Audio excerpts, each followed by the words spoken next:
Lagos Traffic Radio 96.1 FM. Talk Time is the program, and of course we set for the conversation this morning. So today we are scrutinizing the state of cancer care in Nigeria, progress, challenges, and future directions. Why are we doing that? Well, like we do say all the time on this platform, one conversation is never sufficient to discuss any subject matter, and that's why we are revisiting that. From time to time, we've always tried to see how we can bring lots of advocacy on the various types of cancers and what we need to do at every point in time. But today, we are connecting with the Nigerian Cancer Society. So let me bring all the big weights right here. They're right here with me in the studios. Professor Abidemi Omonisi is president of the Nigerian Cancer Society, and he's joining us right now in the studios. Prof, it's nice to have you in the building. Good morning. Thank you so much. It's a pleasure being here. All right, then he's been joined by Professor Adamu Bojude. If you're wondering who he is the Secretary General of the Nigerian Cancer Society. Prof, it's nice to have you. Good morning. Thank you, Mr. Victor. Thank you, Lagosians. Thank you. All right, then, and I have Princess Tinu Lawal, who's a regular on this platform. She's the chairman of the Nigerian Cancer Society, Lagos State branch, and she's joining me right here. Tinu Lawal, good morning. Good morning, Victor, and thank you for having me this morning. All right, then I see one more person. Dr. Olayinka Popola is here. He is the chairman of the Nigerian Cancer Society from the Federal Capital Territory in Abuja. Dr. Olayinka, nice to have you in the building. Good morning. It's nice to be here. Good morning, Mr. Oteri. Good morning, everyone. Great. So it's a loaded house indeed. And the big question people will be asking, why is the executive body of the Nigerian Cancer Society, why are you in Lagos? Let's start with the president, Prof. What's your visit here to Lagos all about? Yeah, thank you so much. Lagos hosted the international, conference on prostate cancer, and we have delegates from the United States of America, from the United Kingdom, and most of the country in West Africa. There's a consortium called Prostate Cancer Transatlantic Consortium, funded by Nigeria, based in America, that have been doing great work on prostate cancer, not only in Nigeria and West Africa, but annually, you gather people, across the world, to our country, and sometimes we also go to the United States to review situation, how far we have gone with time of, prostate cancer awareness, treatment, and also clinical trials in our region. Professor Adamu, when did this hold? Yeah, it started from Monday, but actually the program started much earlier with a lot of advocacy screening. That's across Lagos from last week, Thursday, Friday. There was outreaches to mosques, to churches, to some communities within Lagos. Right, which is very, very good. Dr. Olayinka, how's it been? I mean, you are coming all the way from Abuja as well. Have you been in Lagos? Have you been finding Lagos? It's been a great time here. It's actually 20 years since the commencement or the initiation of the CAP FTC program. Okay. And so it's been a significant experience. We have deliberated on issues. We have discussed on ways to move the cancer space forward in Nigeria. Which is very, very good. And Tinu Lawal, you are the host of this particular conference in Lagos. How's it been for you? Well, it's a very wonderful experience, and for me, I'm so humbled that it was the program happened in Lagos. Lagos is the center of excellence, they all say, and so it is believed that in Lagos we can reach out to everyone, everywhere in Nigeria. Right. So for me, it's really humbling, and I am very, very glad it happened in Lagos State. Exactly, and considering the fact that we had so many people, what was the turnout like from the international community? Did you have so many coming from the United States and other countries? Oh my God, the turnout was really, really great. Yes, we had different countries. We had Liberia, we had Ghana, we had several countries coming in. Other African countries coming in, joining us. Yeah, we had the Francophone countries coming as well. Yeah. Wow. So where did this hold? Where did this hold in Lagos? It held in Marriott Hotel, Dual Ogunaike Street. Right. Yes. Okay, that sounds fantastic. So let's touch base with cancer care in Nigeria. Professor Omonisi, what progress? Omonisi, right? Yes. Okay, so what progress has been made in cancer care in Nigeria in recent years? Talk to me. Yeah, thank you so much. Well, the bottom line is that we are not winning the war. although progress have been made in certain areas. For example, in terms of cancer registration, we make some significant progress.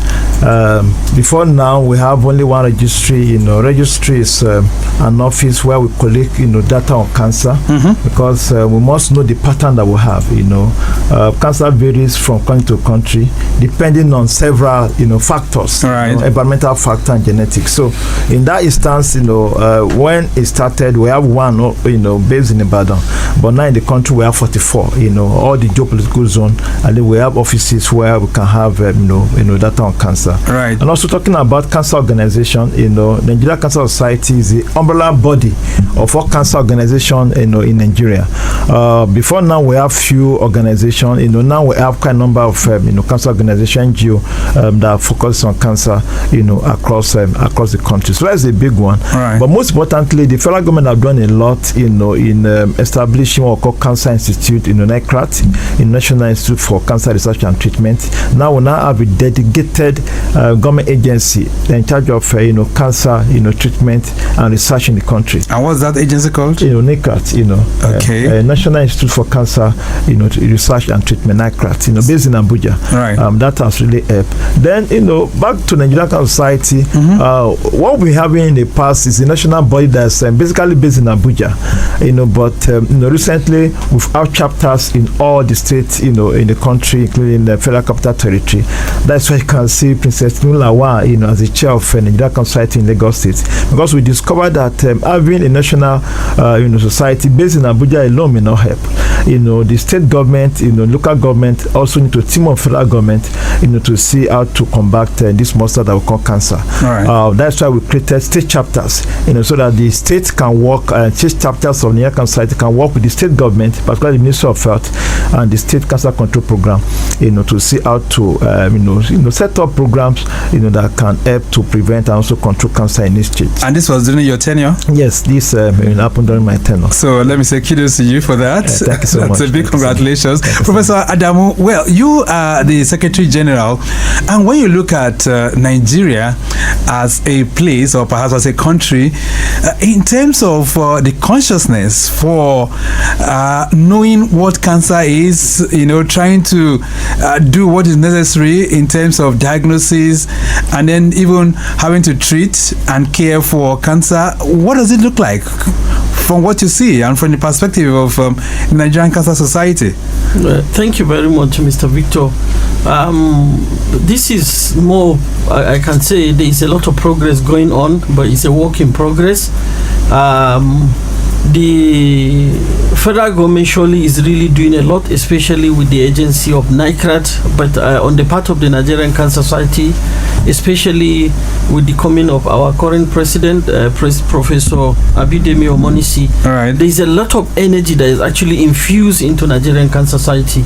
We're looking at, he just mentioned about having to appoint and take the advocacy, the awareness, the treatment, the research, the data, everything to the states and down, involving the youths, involving quite a number of individuals, stakeholders, survivors and everything. So awareness is actually increasing, treatment is increasing. Once you are able to educate people, for them to know, once they know, then there's a lot of progress regarding that, and on the part of the government there's also a lot of work.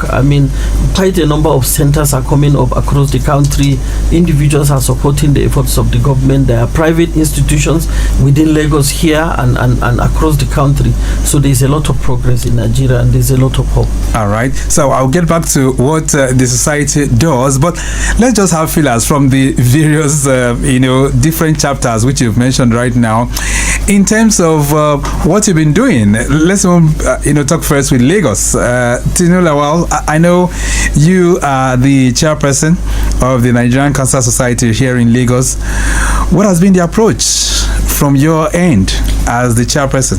Thank you very much, Victor.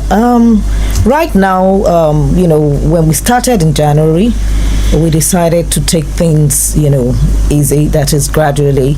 We all that we've been doing have just been preambles. It's been basically, advocacy, awareness, and all that. We have not really done any major outreach yet, and we're planning to start by February, where we will have all NGOs, all advocates come together and have a big outreach. Probably when we're doing the February 4th World Cancer Day. That's so. But so far, all that we've been doing has been preambles, just to get everybody ready and to kickstart. And Dr. Popola, let's touch base with Abuja. I mean, you are right there at the eyes of the federal government. You are right there with even the headquarters of the Nigerian Cancer Society. What does it look like operationally when you are on ground in Abuja?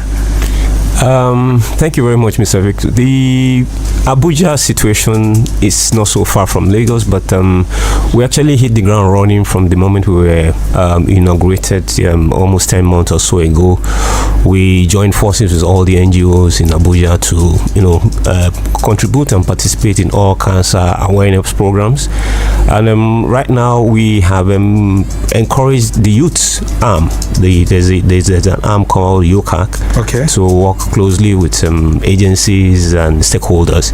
So our youth arm is basically interested in coordinating the youth to give awareness to the risk factors attributable to cancer. They are going around now to work on discouraging the use of tobacco among the youth. And we're also interested, and we've been working closely with NGOs that work particularly with childhood cancer, because we noticed that the adults speak a lot for themselves. They do a lot of things for themselves. The children are left behind. So we have taken it upon us to also work closely with NGOs and individuals that have interest in managing childhood cancer. So from the Abuja front, significantly beyond working with adults or for adults, we have also inculcated children and youths to come on board.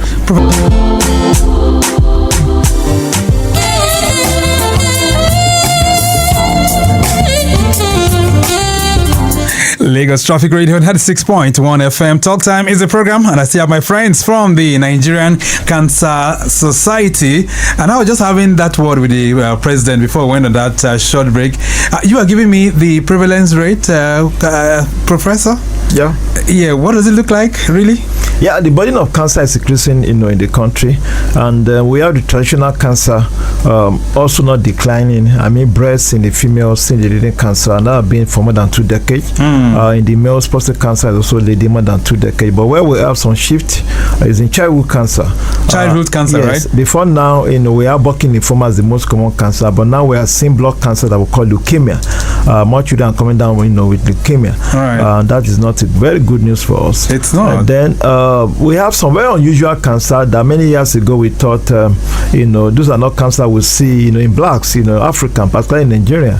The black, cancer you see in the Western country because of their diet, and lifestyle. But we're going to see more Nigerians coming down with colon cancer and also die, from that. Particularly the young ones, they have colon cancer, some of them also come down with breast cancer. All right. Professor Bojude, I'm curious. Before now, we talk about diseases or some ailments that's a death sentence, so to say. Before now, we used to make reference to HIV and AIDS and all of that. Now, it appears cancer is taking over, and people are wondering, it appears once people contract cancer now, there is that fear, and that fear somehow leads to people, or perhaps leads to fatalities. Talk to me, is that still the case? Thank you, Mr. Victor. For me, it's not the case. I know that, or we know in Nigeria or among the caregivers that cancer is actually difficult to treat. However, especially at the level of the Nigerian Cancer Society and the government, is we are promoting early detection. All the energies we are infusing into awareness creation, screening, outreaches, involving the youths, the survivors, is to detect detect cancer early, and once you detect it early, it's curable. And so that changes the story. Okay, so it's not the case that cancer is a death sentence. Yes, exactly. All right. Tinula, wow, you are in Lagos. Lagos is very, very active when we talk about advocacy for cancer and so many things. You are even coming in from the private capacity with an NGO that has been devoted to cancer advocacy. Talk to us this morning. What has been your assessment when you look at Lagosians and the way they, talk about or perhaps treat cancer, so to say? What has been your experience? Thank you, Victor. I would say that Lagos is a lot more aware now about cancer compared to how it was in the past. With the energy that we've been pushing into advocacy and awareness, it's now it's not as scary or as stigmatized as it used to be. So now we have people even listening to us when we go to them, when we try to create awareness about cancer, unlike how it was in the past when it was like a cost coming to them, talking to them about cancer. In fact, these days people actually call me or send messages into my boxes that they would like to join the foundation and be be volunteers for volunteers of the cancer NGO. So I would say that there's an improvement in the awareness, and then which makes our work easier. The only problem we have is that poverty is still a very big factor, in making people detect early.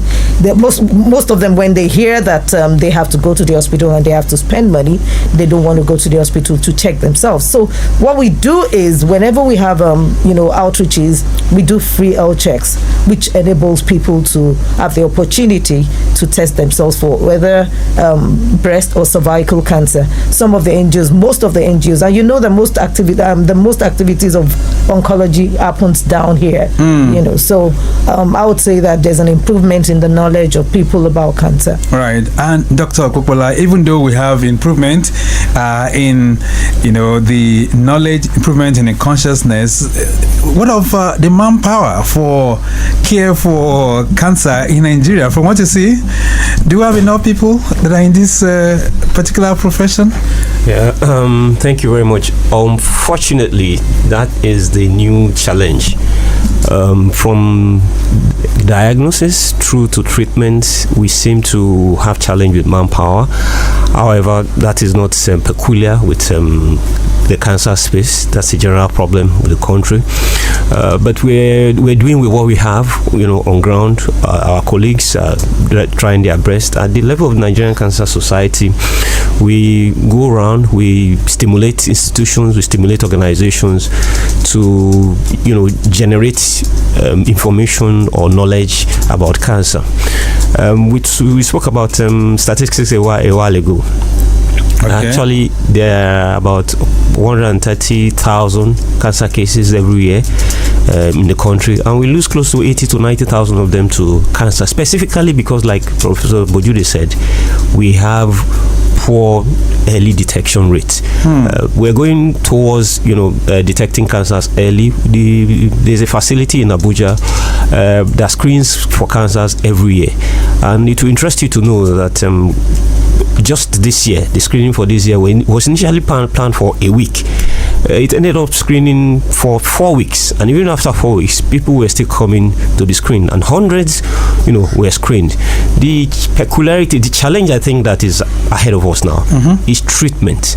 Okay. And why I'm bringing this forward is because our cancers, even though seem to resemble other cancers, seem to have some peculiarity with respect to aggressiveness. You mean in Nigeria? Generally for blacks. Oh, okay. The black race. Part of the reason why we're here in Lagos is to better understand and discuss the reason why men that are black, die early from prostate cancer. Prostate cancer seem to be different. Breast cancer seem to be different. Colorectal cancer also seem to be different. So we seem to not just have plenty of people coming down with cancer. Our cancers are a little bit difficult to treat. That's where the challenge lies now. Prof, let me get back to you. As a president, he just talked about treatment now. So do we even have enough treatment facilities in Nigeria from the perspective of the Nigerian Cancer Society? Obviously, no. Lagos is fortunate to be hosting more than 50% of oncology, center in the country, both private and government combined. In fact, Lagos is number one when it comes to that. But it's interesting to know that in 16 states in Nigeria, there's no single clinical, and radiation oncologist. Wow. And those are, professionals that are central in the management treatment of cancer patients. There's no way you treat cancer. It's not like malaria, where a doctor can sit down in the constitutional room and prescribe anti-malaria. You have a team that must manage that patient, and central in the treatment, cancer patient and the radiation and clinical oncologists. You don't have that in 60 states in the country. In a few states where you have one or two, that one have to cover, 2 or 3 other states. Wow. So treatment is also a major issue. The cost of treatment is also a major issue. To treat a breast cancer patient from diagnosis to stabilizing, that cancer patient, that patient will need an average of 20 million. How many Nigerians can afford 20 million? So that is the issue. That's big. Yeah, that's so, and that's where funding comes to place. Exactly. Prof. So, what is the handshake? I mean, where is the government coming in all of this? Yes, the federal government have done a lot in that regard. There's what we call the National Cancer Fund that was established by the federal government of Nigeria, and that fund is to raise funds. There's budgetary allocation for that. They also try to more fund from private sector, to support patients with cancer. And 3 cancers actually has been put forward in the last couple of years. That is breast, cervical, and also prostate cancer. People that have that cancer, they can have access to that fund. Federal government will usually support their treatment with 1 million naira, but that may seem not in that case. It's like a drop in the ocean. Yeah, but it's something. But we also have few states also that are key on board. Kano State also is doing the same. Also supporting cancer patients. And also have cancer organization at Tinukeya in Lagos and several other ones also support the cancer patients across the country. So the bottom line is that unlike the Western country where they have access to insurance, cancer being treated free, diagnosis all stages, the reverse is the case in Nigeria. The rich can be made poor by cancer, because it's quite very expensive to treat. So the bottom line is that there's need for government, to do something about that. NCS, Nigerian Cancer Society, have been informed for advocacy, to the government and other agency, and we are happy to say that government is responding, to all our, interventions. Right. And childhood cancer, for example, have added this year. Fragment have accepted to treat. What we are doing now, working with the various state chairman, is to engage the governors. We have planned to have interface with the Nigerian Governors Forum, because we think that the governors are very strategic in helping us, to overturn the table of the increasing burden of cancer in Nigeria. Lagos Traffic Radio 96.1 FM. This morning we are scrutinizing the state of cancer care in Nigeria, looking at progress, challenges, and future directions. And I have a loaded house in the building this morning. Professor Abidemi Omonisi is president of the Nigerian Cancer Society. I also have Professor Adamu Bojude, who is the Secretary General of NCS, Nigerian Cancer Society. Princess Tinu Lawal, also in the building, the chairman of the Lagos State branch of that particular society, and Dr. Olayinka Popola, who is also the chairperson of the FCT, Federal Capital Territory branch of that particular society. Let's get back to the road. Before we begin to hear from you, we did tell you that if you're making that journey to the island, most of the areas are still looking good. But flash update coming in from the control room right now from the Shangote Do end says there's a breakdown of a tanker loaded with petrol having mechanical problem at Nepa Road before underneath the bridge at Aja in what Ilaje. All right, and I understand the company is making efforts towards getting a tow truck to have it off. All right, affecting traffic, very little effect on traffic right now, but traffic managers on ground doing the needful. All right, you can join the conversation as well. 080-99-120777 That's 08099120777 and 09153877127. Those are the numbers that you can connect with us this morning. If you want to speak with my friends from the Nigerian Cancer Society as we reflect on the state of cancer care in Nigeria, looking at the progress, looking at the challenges, looking at the future directions. All right, let's take this one. This one says, good morning, Victor and the team. Okay, it says, good morning, Victor and the team of cancer advocates. My question is, are all cancer infections painful, or do we have some silent cancer illnesses? Let me see who's sending this one in. Some silent cancer illnesses. It says Mayowa. Okay, Mayowa is sending that one in. Prof, maybe you want to respond, Professor Omonisi. Yeah, in fact, the matter of lung is that most, cancers are actually painless. They're painless? Yeah, and why are they painless? That's why I said sometimes the silent killer. When you begin to feel pain, that means that cancer has advanced and is eroding into the nerves, they feel pain. And that's why we advocate for, early people should subject themselves to early screening, periodic checkup. Some people may not have, may think that they are well, but they are incubating something there, and that's one major reason why, we have advanced cases that we see in our country and other, African countries, because why? We don't have this culture of regular checkup, and since there's no pain, there's nothing, and people think they are well, by the time they start feeling pain, the cancer has advanced, at that point, it may be too late, for them to, for us to intervene. All right, so more reactions coming in on WhatsApp, 08099120777. You can also put your calls through on 09153877127. This one says, good morning, I am Ebenezer. Do I have a call? No. Okay, this one says, good morning, I am Ebenezer. Why is cancer treatment still too expensive for the average Nigerian? What can the government do to help us? Ebenezer, thank you so much. And I think Prof has alluded to that before now. He did talk about the fact that, yes, even though it's quite expensive, but government is trying to bring in one or two interventions. Another one here says, good morning, Mr. Victor, and to your guests, please, how can a regular family support a loved one with cancer without going broke? Thank you. If you're in saying that one, thank you so much. Professor Adamu, maybe I'll put that question to you. How can, you support a loved one who perhaps must have contracted cancer in the family? How can they do that without getting broke? You just heard from the president now saying at least to bring someone to the point of stability from the point of diagnosis we take up to 20 million, so they say. Thank you, Mr. Victor. So there is this saying, but it's not actually saying, but that's the truth, that actually cancer itself is a community disease. It's unlike hypertension, diabetes, HIV, that one can actually keep it to himself, get treated, and even live with it for a very long time. In terms of cancer, it's actually not. It goes beyond. Just a second. Let me see. Do I have a call? Yes. Okay, let's take this. Hello there. Good morning. Yeah, good morning. All right, you need to speak up a bit. Who am I speaking with? Yeah, my name is Ayola. Hey, Ayola, how are you doing? I'm very good. All right, so I have a full house here from the Nigerian Cancer Society. Ayola, where are you calling from? I'm calling from K2. K2, all right, go ahead.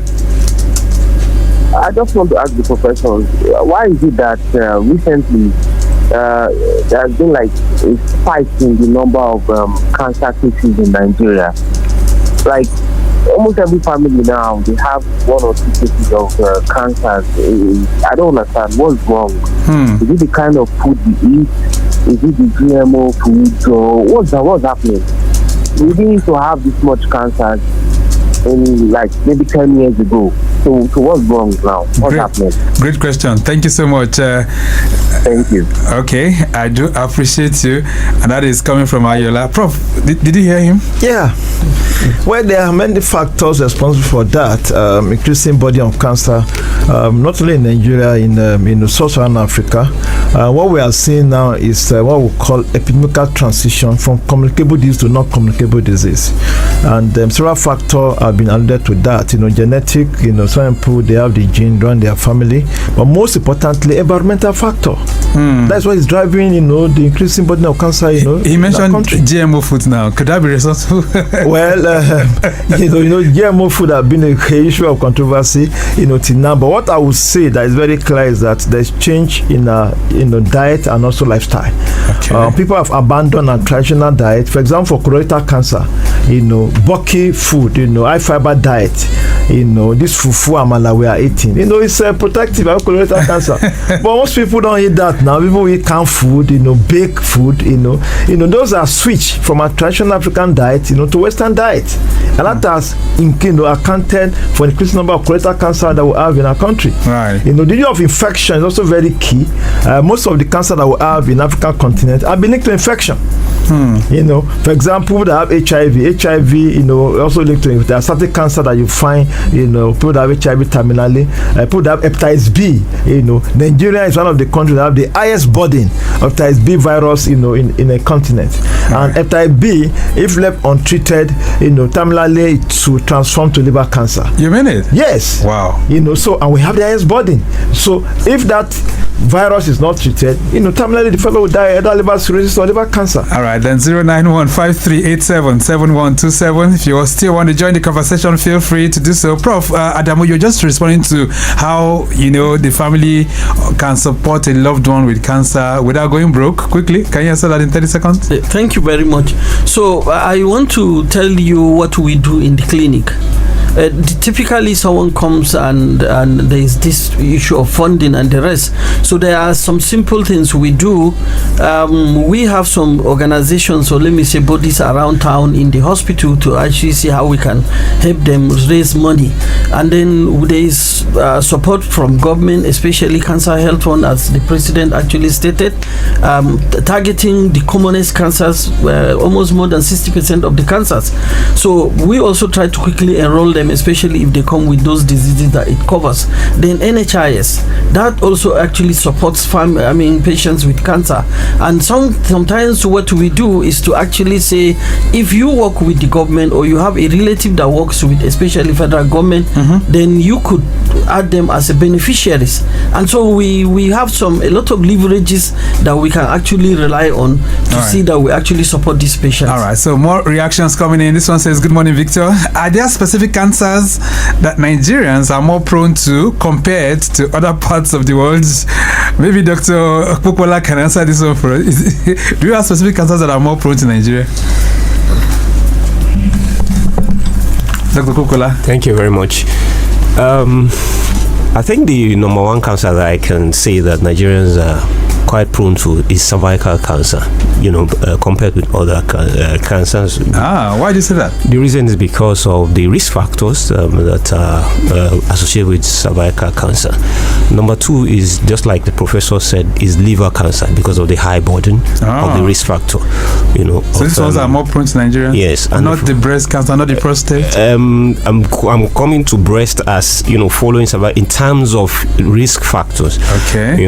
And then breast cancer, of course, because of changing lifestyle, like the president said. And then among the children, we seem to have leukemia, and there's a disease of the eye called retinoblastoma. Oh. It's also quite significant among Nigerians. We don't know the reason why, but there seems to be a high burden. All right. And all these seem to be linked either with the environment that we live in, our basic genetic anatomy, or the decisions we take, our lifestyle. Yeah. All right, then Tinu, I'm going to get to you because there's the issue of stigma still with cancer, right? I will talk about that. But this one says, good morning, Lagosians. Please, my question is there health... so my question is it that... my question is there health insurance in Nigeria that actually covers cancer treatment fully? Okay, Sheikh Ibrahim is sending that one in. Prof. Omanisi, health insurance, does it cover cancer treatment? Yes, recently the federal government have actually accepted to incorporate that into what they do in NHIA. the United Society have been informed, but now engage the government to see what they can do, so that common Nigeria will not die from the disease. Okay, so the picture between the urban and rural chiefs is something different. Those in urban center like Lagos, some can afford it, but in rural communities near zero. Once somebody has cancer, just wait until the fellow just stop breathing. Because most of our rural community people are extremely poor, and access to treatment also burden. All right, let me get back to you, because the issue of stigma still appears to be very high on the table when we talk cancers in Nigeria. These days, when there's a family member that is coming down with cancer or perhaps has been diagnosed, people really want to talk about it. Talk to me. Why is that so? Victor, thank you very much for that question. I'm going to say that the issue of stigma has actually really gone down so much compared to how it was before, because people are actually coming out now to discuss it. Families are talking to themselves. Unlike in the past, even families were not talking to themselves. Husband was not telling his wife was also not telling the husband because of fear of stigmatization. So I think the talk is actually a lot better. That's why you see a lot of people come up on social media now to announce that they have cancer, or that their mother any of their parents has got cancer, or any of their family has got cancer and they need help. It was not like this in the past. It was not something that anyone wanted to discuss about because of the fact that it was believed to be that it was a curse from and nobody wants to associate with somebody that has been cursed by the gods. All right. All right then. But I would not want to leave us, because I can see that it's getting close to the time where we need to go. I wouldn't want to leave us without imploring the government and the corporate organizations that we have in the country to please support cancer advocacy, support yes, cancer I'll still allow you to do that quickly. I still have some reactions here. This one says, is it true that eating certain foods in Nigeria can increase the risk of cancer? You didn't put your name, but thank you so much. Prof. Omanisi? Yes, certainly yes. What it encourages that people should eat fruit and vegetable, that sense to help. Red beans, for example, have been shown to link with two cancers, cancer of the colon and the prostate. So we encourage people, especially people 40 and above, should reduce meat consumption. Yeah, red meat particularly. So someone like me that loves meat. No, please switch to fish. Fish, mass omega, and okay. All right. This one says, why does chemotherapy seem to knock patients down so badly? Can't there be milder options? Bode is sending this one in. Bode, thank you so much. But is that true? Does chemo knock people down that much? Yeah, thank you very much, Mr. Victor. So these are some of the side effects of chemotherapy, but I want to believe that the person giving it should have done some what we call pre-medication, post-medication, and once it's handled, the some of the drugs that are given to actually relieve those ones, like dexamethasone, things like some of the injections that we give, especially the fluids and some other measures that we give, and also trying to make sure that before you give the chemotherapy, you actually assess the patient very well. Make sure there is no anemia, make sure there is no dehydration, there is no infection, the patient is actually fit to take it. Once those measures are actually put in place, the patient hardly actually gets knocked off. And if it happens, the person should quickly inform the healthcare givers, especially the hospital, or usually we give our numbers to our patients and they can always contact us. So there can be some remedy. Yes. All right then. So flash update coming in on the Lagos-Ibadan Expressway. Says there's an accident at Mowe inwards Lagos. That's an accident between a truck and a saloon car. All right. As we gradually wind to the end of the program, quickly, Tinulawal, you were talking about the suggestion of the corporate bodies coming in. How can they be of help in this advocacy for cancer care in Nigeria? Oh, Victor, they can be of very great help. The CSR, they can make cancer one of their CSRs. They can support cancer patients, they can support cancer advocacy, they can support cancer awareness and all that, even cancer programs. We will be having some upcoming events in the nearest future before the end of the year. I'm talking about the Nigerian Cancer Society itself. Where even in Lagos, we're planning to have something for the Breast Cancer Awareness Month. So such programs can be supported by organizations, to help us project the message of cancer to the community. Okay, then. So, Prof, I'll leave you with the last take, Professor Wanisi. So, what will be your take home this morning as relates to the future directions for cancer care in Nigeria? Yes, I want to encourage Nigerians that cancer is not a death sentence. We encourage, early screening, early detection, save life. So let people subject themselves to, screening. We also encourage that people support, the work various cancer organizations are doing across the country, because, we must find a way to educate our people. Ignorance is still there, particularly in the rural community. Some people don't believe that cancer, do exist. I've been involved in medical mission to the rural community, where I met someone that have forgetting breast cancer, and then people said, it was stoned by pepper, Oteri of a thing, right? So those myths and misconceptions are still there, So there's a lot that we need to do, and what we have decided, instead of making our society an Abuja thing, we are stepping it down to state and to local government, to the rural level, which is very, very good. So for those who would like to connect with the Nigerian Cancer Society, how can they do that quickly? Yes, we have our social handles. We are on LinkedIn,